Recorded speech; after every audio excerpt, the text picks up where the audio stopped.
So hey guys, welcome back to Nizam Vlog. So today we have a video from merciful channel, and let's react to this video. And the title, today will become Muslim.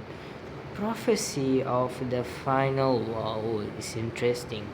So let's react to this video. Let's go. That the judgment will not come until a room will come out to fight you at a place called A'maq or Dabiq. Now, Dabiq is, and A'maq is close to it, Dabiq is a city in Syria. And the so-called Islamic State took it as its capital. And they intentionally fought to get a small city, a very mid-sized or small-sized city. They wanted to capture that city. Why? Because it's mentioned in this hadith. Oh. And we had said a few weeks ago that it is not allowed to do what? Do you remember? I mentioned this very clearly. It is not allowed to do what? Write a screenplay from the hadith. We don't write a Hollywood drama from the hadith. It happens, it will happen. We do not extract a drama and enact it. We've seen what happened throughout history when people have attempted to do that. No, we don't do that.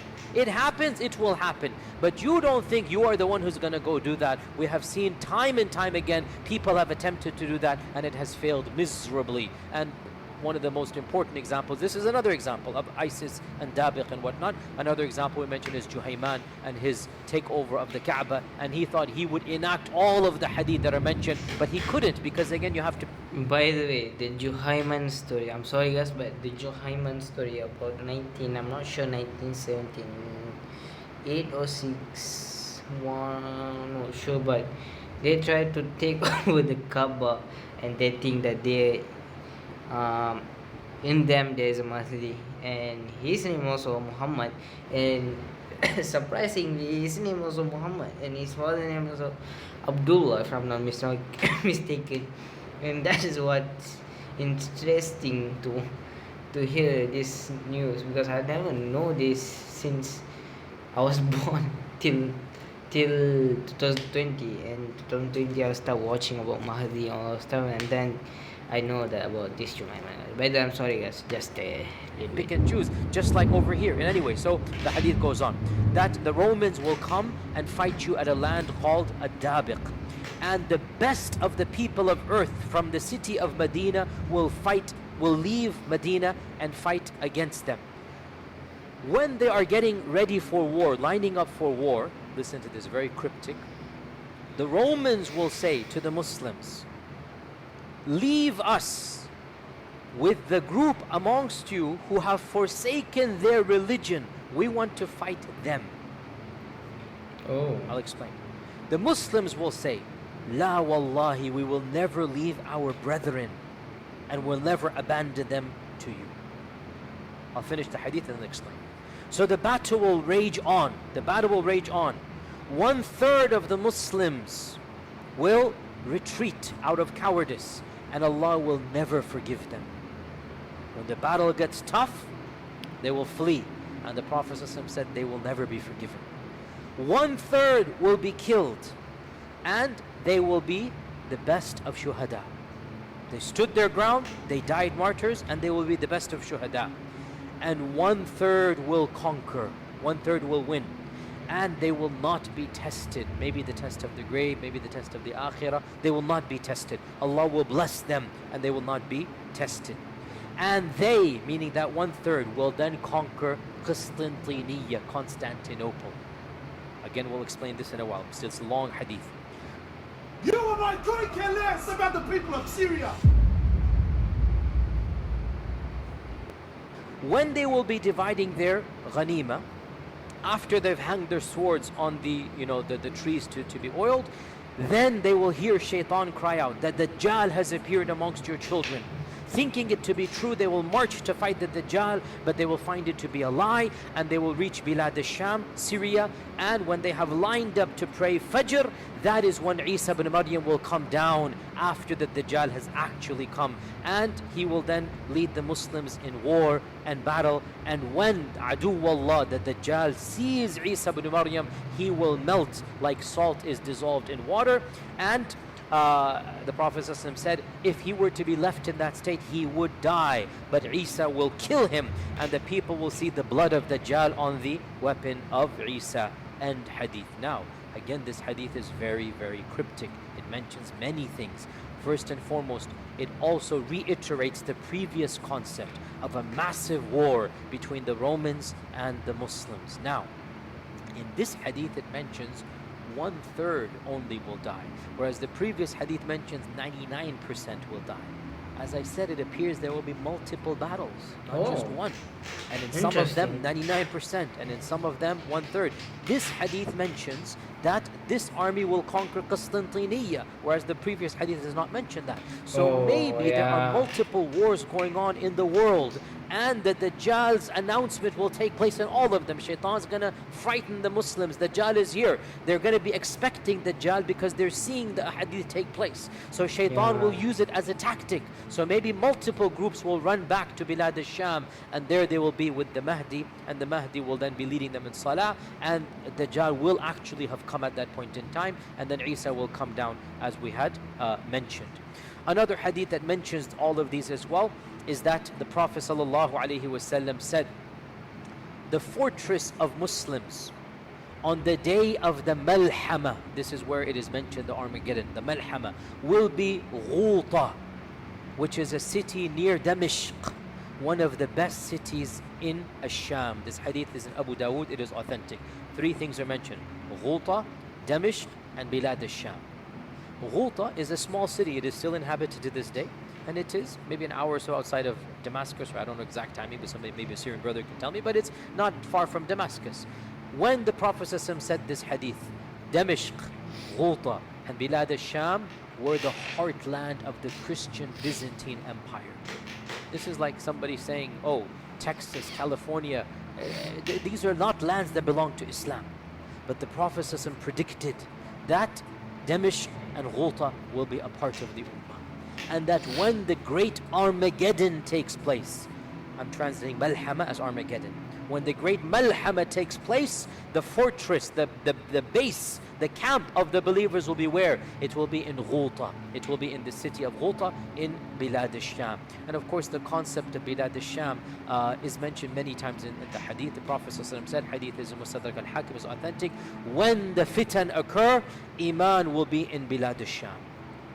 When the fitan take place, when the big civil wars, Iman will be in Bilad al-Sham. Now let's pause for a while and look at these hadith and try to extract a series of incidents. What can we extract from all of this? So, first and foremost, realize that Bilad al-Sham doesn't just mean Syria. Bilad al-Sham in classical Arabic, pre-partition, when I say partition, don't think 1947, that's the partition of India, Pakistan and whatnot. I mean pre-partition, the Sykes-Picot Agreement. The Sykes-Picot Agreement in 1917, and then the Treaty of Versailles in 1919, which then enacted it. Before the partition of the Muslim Ummah, before England and France decided to carve up the Ummah and hand gifts out to the victors, and they took up the Ottoman Empire, before that, Bilad al-Sham was essentially what we now call Syria, and of course also Jordan, and of course Palestine, and of course the occupying land that I don't want to mention now, the country that is the occupying regime. So all of this was Bilad al-Sham. Okay, this entire region is called Bilad al-Sham. It's not just modern day Syria. Yes, Damashq is Bilad al-Sham, but Palestine is also Bilad al-Sham. And the cities of Palestine and the cities in the modern occupying state, all of them are Bilad al-Sham. Understand this point. Okay, so realize this. Secondly, it shows that towards the very end of all of these trials, the Muslims will be united and they will be fighting outsiders. They will be fighting non-Muslims. Yeah. And the people from other lands will come, like Medina. They will come because they know that they have to now fight on the side of the truth. So the fact that even from Medina, people are traveling all the way to be fighting, it shows that they recognize what is going place. It is also very clear that these wars are taking place with the Mahdi being alive. And when the Mahdi is alive, there is no civil war. How can you fight when the Mahdi is on one side, right? So this is a war between the Mahdi and the believers on one side and the unbelievers on the other side. This is a very clear issue. It also shows, as I said, that in all likelihood we're talking about multiple wars. Or maybe, Allah knows best, the Mahdi himself is going region to region. In one battle, 1/3 will die. In another battle, 99% will die. Allah knows best. Again, we don't know. We're just putting all of these together. And the fact that the bird is mentioned shows that this isn't your typical war. That chemical or nuclear or whatever seems very likely in these types of a hadith. Wallahu musta'an. Also, what is this cryptic phrase where the Rum are going to say, hand us our brethren, and the Yeah. Muslims will say, no, they are our brethren? What is all of this? This is very interesting. It appears, and Allah knows best, that there will be a large group of converts from Oh. Bilad al-Rum to the land of Islam, Wow. and they will be fighting on the side of the Muslims. Mahdi and the Muslims. And the Bilad al-Rum are going to view them as being traitors. And from their perspective, they're right. From their perspective, they're right. They are traitors. So they will say, first, we want to deal with these guys because they betrayed us and our values. And the Muslims will say, what? They're not your guys, they're our guys. La wallahi, we will never abandon our brethren for you. This hadith is Sahih Muslim. It's really profound, and Wow. inshallah it indicates that there will be massive conversion. So much so that the Bilad al-Rum remnants are angry that how come you have those people? They're angry, they're irritated. And this also shows that these hadith are not anti-Semitic or anti-Western. No, it is good versus evil. And you will find people of all ethnicities on the side of good. And you will find people of all the ethnicities on the side of evil as well. We talked about this last week. These hadith are not anti-Semitic. There will be righteous people who see the truth and they will be fighting on the side of truth. And that's why the other group will demand we want them back to us. Whoa. Wow, that's really interesting, you know. Where there will be massive converts from I don't know what religion to Islam. And it's actually interesting, and if you look, we're heading towards that direction, guys. So we're definitely heading towards the end of times, because as you can see in the land of Palestine, what's happening, and Saudi Arabia recently holds a concert in Jeddah, if I'm not mistaken. Man, we're going on that direction right now. We're going on that direction right now, and it does not look so good. By the way, Alhamdulillah, I'm healthy still. I hope Mahdi will come when this all injustice are going around the world, Palestinian, Chinese, Uyghur, Muslim, all of this will come to end. And that's it, guys. It's your boy Nizam vlog. Oh, y'all stay healthy, and that's it.